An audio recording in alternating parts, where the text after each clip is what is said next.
Welcome to today's episode of Hedgenomist, and let's talk about the defense sector. India is quietly converting its defense sector from the world's biggest arms buyer into the world's most profitable and most strategic growth engine. Think of the 1990s IT sector, but with 5 to 10 times higher strategic value and margins that make the IT boom look modest. This is exactly why every serious long-term investor in India is piling into defense sector right now. India's defense sector is going through a complete transformation in 2025. We have a budget of over 6.8 lakh crore rupees for FY 25-26. The focus is on modernizing the armed forces and slashing import dependency. Imports have already dropped from 69% in 2014 to around 46% today. And yes, Russia remains a key partner. So the big question, should you invest in defense stocks? Absolutely yes. But let's break it down.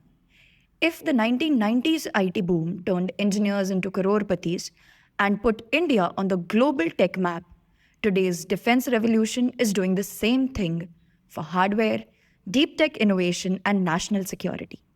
We are no longer just buying arms, we are building and exporting them. The proof is in the numbers. 1.72 lakh crore capital budget is translating into 5 to 6 lakh crore rupees of confirmed orders for Indian companies. Example, HAL alone is sitting on 94,000 crore worth of Tejas and engine contracts. Defense exports have crossed $2.7 billion and we are growing 12% every single year. To build the true sixth generation warfare capability, India needs fifth and sixth generation stealth airframe and engine technology. Now, coming through Russia's unrestricted transfer of the Su 57 platform, many more technological gaps have to be addressed. Russia is quietly handing over everything India needs to leap straight from 4.5 generation fighter to sixth generation platform by the early 2030s. So, this is not a hype. We are looking at an $87 billion sector exploding to $200 billion by 2030. With 15 to 20% revenue CAGR for top players and EBITDA margin of 20 to 30%. Domestic demand from our military is the rocket fuel. 75% indigenization means our military has to buy Indian drones, radars, submarines, and everything else, completely de-risking the entire sector. Now, let's talk about the bullish scenario. The Nifty Defence Index is already up 25% in 2025. HAL has doubled from its 2024 lows. Bharat Forge is up 55% in just 7 months. Next big triggers are Q3 orders and the upcoming Putin-Modi summit. Another easy 20 to 40 upside in the next 6 to 12 months.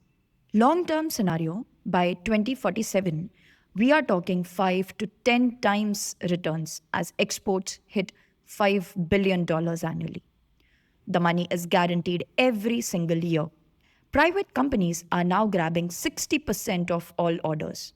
Bharat Forge went from making truck parts to artillery shells and is literally printing money. And now, your personal edge. These stocks beat inflation, protect you against weak rupee, pay 1 to 3% dividends, and the technology spillover is creating 10 lakh plus new jobs and flowing into EVs, solar, and many other industries. Now, let's talk about the bearish scenario. Obviously, it's not a one-way ride. Most defense stocks are expensive right now, trading at 35 to 45 times earnings. One small delay in Rafale or engine parts, and you can see an instant 5 to 10% drop. Global risks are real. Fresh US tariffs or new Russian sanctions can delay and trigger another 10 to 15% corrections. These are high beta stocks. One good news can send them up 15% in a week, and a bad news can knock them down 20% just as fast. So only put in money you can comfortably sleep with at night. Bottom line, this is 10 to 15 year wealth compounder, not a 3-month jackpot. Buy slowly on every dip. In summary, 2025 is the year India's defense sector becomes an $87 billion powerhouse. Russia's technology push is pivotal for the high end stuff, but we are also diversifying with the US and others to keep risks in check. If you are an active investor and you still don't have defense exposure in your portfolio, fix that today. Like this video and subscribe to this channel. Thanks for watching.